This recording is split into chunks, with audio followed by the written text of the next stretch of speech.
നല്ലൊരു സിമ്പിൾ നാടൻ ഫുഡ് കഴിക്കാൻ പോവാണ്. നമുക്ക് നല്ല ഫുഡ് കിട്ടണമെങ്കിൽ നമ്മൾ ഭയങ്കര 5 സ്റ്റാർ ഹോട്ടലിലോ അല്ലെങ്കിൽ ഭയങ്കര ഹൈഫൈ സ്ഥലത്ത് മാത്രം പോകണം എന്നൊന്നുമില്ലല്ലോ. നമ്മളെ നാട്ടിലുണ്ടാവും ഒരു കുഞ്ഞു കട. അവിടെ പോയാൽ നമുക്ക് നല്ല അടിപൊളി ഫുഡ് കിട്ടും. ഇത് അമ്പലപ്പടിയാണ്. അമ്പലപ്പടി ജസ്റ്റ് ആ കുറ്റിയാണ്ടി റൂട്ടിൽ നിന്ന് ജസ്റ്റ് ഒന്ന് ഉള്ളോട്ട് കയറിയാൽ മതി. അങ്ങനെ അവിടെ ഇതുപോലെ ഇത് ഞാനിപ്പോൾ പൊരിച്ച പത്തിരിയും ചിക്കൻ കറിയുമാണ് ഓർഡർ ചെയ്തത്.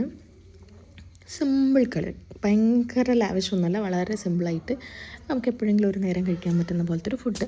ഇവിടെ ബീഫ് റോസ്റ്റ് ഉണ്ടാവാറുണ്ട്, പൊറോട്ട ഉണ്ട്, പിന്നെ നല്ല കട്ടിപ്പത്തിരി ഇല്ലേ അതുണ്ട്, പിന്നെ അതല്ലാതെ ചെറിയ ചായക്കടികളായിട്ട് പഴംപൊരി, വട, അങ്ങനെ എന്തൊക്കെയോ ഉണ്ട്.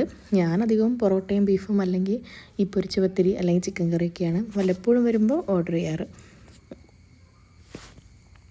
അത്യാവശ്യം ക്വാണ്ടിറ്റി ഉണ്ടാവാറുണ്ട് കേട്ടോ. 2 പീസ് ചിക്കനും കുറച്ച് കറിയൊക്കെ എക്സ്ട്രാ ചോദിച്ചാൽ തരും.